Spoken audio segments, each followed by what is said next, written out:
एक लंबे समय पहले एक गांव में पागल वेंगलप्पा नामक एक आदमी रहता था। वो अपने नाम के अनुसार ही पागल काम करते रहता था और हमेशा सबसे डांट पड़ती रहती थी उसको। और इतना ही नहीं, उसके सारे पागल काम देख सभी उसको ताने मारते थे। और एक दिन वेंगलप्पा गांव में ऐसे चल रहा था। बेटा इधर आओ एक बार, उम्र की वजह से मैं ज्यादा चल नहीं सकती बेटा। उस मुर्गी को ना सुबह से किसी ने पानी नहीं दिया, उसको थोड़ा पानी दे दो ना। ऐसे उसके सामने मौजूद मुर्गी को दिखाकर बोलती है। ओह इतना ही? ऐसे कहकर वेंगलप्पा उस मुर्गी को बगल में ही मौजूद तालाब में फेंक देता है। ये देख वहाँ मौजूद बूढ़ी औरत चिल्लाती है, अरे रे ये क्या कर रहे हो? मुर्गी को तालाब में फेंक दोगे तो मर जाएगा बेटा, उसको बाहर तो निकालो पागल। ऐसे कहती है। अब अगर पानी पीना है तो पानी के पास ही जाना होगा ना, ऐसे कहता है। अरे ऐसे नहीं होता बेटा, इसीलिए तुझे पागल कहते हैं, पागल वेंगलप्पा। पहले उस मुर्गी को तालाब से बाहर निकालो, ऐसे कहती है। वेंगलप्पा उस मुर्गी को तालाब से बाहर निकालकर वहाँ रास्ते में छोड़कर, अरे बुढ़िया मेरे को ना समझ कह रही है, देखना एक न एक दिन ये सारा गांव मेरी समझदारी की तारीफ करेगा, ऐसे कहता है। तेरे कारण ये गांव कहीं कब्रिस्तान न बन जाए, जाओ निकलो यहाँ से पागल, ऐसे कहती है बुढ़िया। तब वेंगलप्पा अपने मन में इस बुढ़िया को कोसते हुए वहाँ से चले जाता है। जाते जाते रास्ते में आम के लिए पत्थर फेंकते हुए बच्चों को देख रुककर उन बच्चों के पास जाकर, ऐसे पत्थर क्यों फेंक रहे हो, ऐसे पूछता है। और वो, हमें आम चाहिए, ऐसे कहते हैं। बस इसके लिए इतना मेहनत क्यों कर रहे हो, मेरे पास एक उपाय है, रुको, ऐसे कहकर एक कुल्हाड़ी लेके आता है और उस कुल्हाड़ी से वो आम के पेड़ को नीचे से काटने लगता है। इतने में उस पेड़ का मालिक गुस्से में वहाँ आकर, अरे पागल वेंगलप्पा, उस हरे भरे पेड़ को क्यों काट रहे हो, ऐसे कहता है गुस्से में। उसका गुस्सा देख वेंगलप्पा डर के मारे, ये बच्चे उस पेड़ के आम के लिए पत्थर फेंक रहे थे, लेकिन एक भी आम नहीं मिला उनको, मुझे उनकी मदद करनी थी, इसीलिए मैंने सोचा कि पेड़ को गिराऊंगा तो सारे आम मिल जाएंगे। ये सुनकर उस मालिक को और भी गुस्सा आता है। तुम्हारी चतुराई के लिए साष्टांग दंडवत नमस्कार, चल निकलो यहाँ से, ऐसे कहता है। हाँ, किसी को मेरी चतुराई समझ में नहीं आती, ऐसे वो भी गुस्से में वहाँ से चले जाता है। चलते चलते वो जंगल का रास्ता पकड़ जाता है। बीच रास्ते में एक पत्थर से पैर लगकर वो नीचे गिर जाता है। जब तक वो उठ जाता है, उसके सामने एक देवता प्रकट होती है।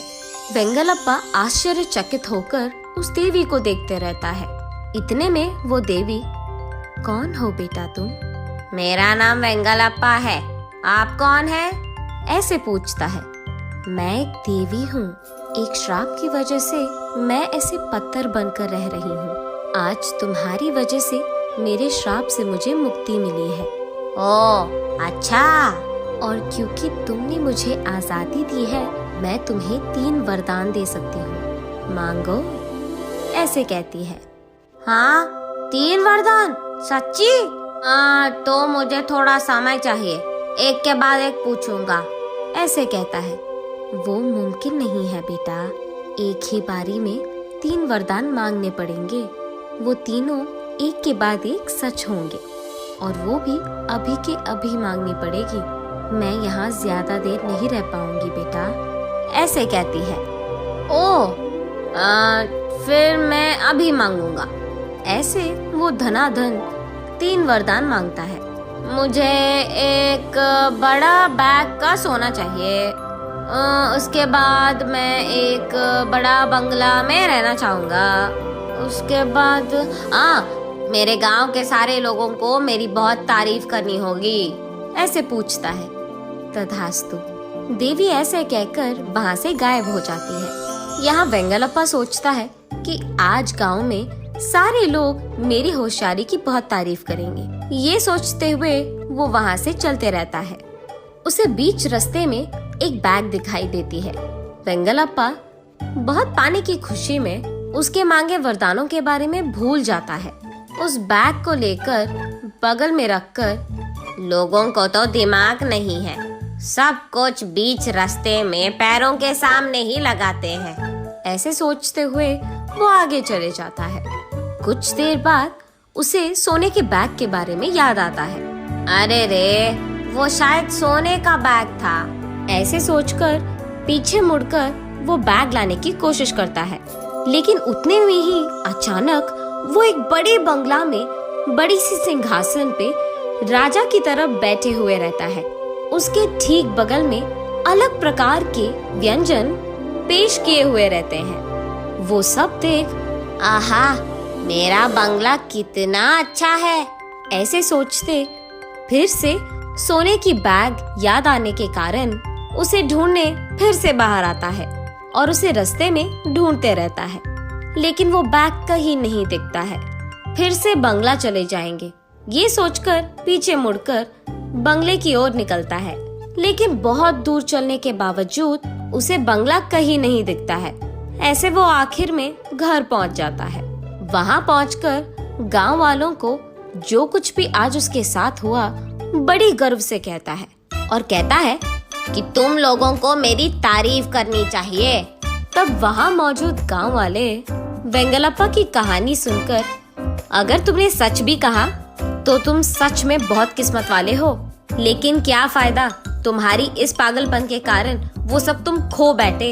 तुमने उन तीनों वरदानों को बेकार में खर्च कर दिया, और तो और तुम पागल हो, इस बात को तुमने फिर से साबित कर दिया, ऐसे कहते हैं। फिर भी वेंगलप्पा, हाँ, इस गांव में कोई भी मेरे होशियारी का तारीफ नहीं करता है, इनको तो मैं कभी समझ में नहीं आऊंगा, ऐसे कहते हुए वहां से चले जाता है। नैतिक आत्म मूल्यांकन अगर हमने नहीं किया तो हम मूर्ख ही रह जाएंगे।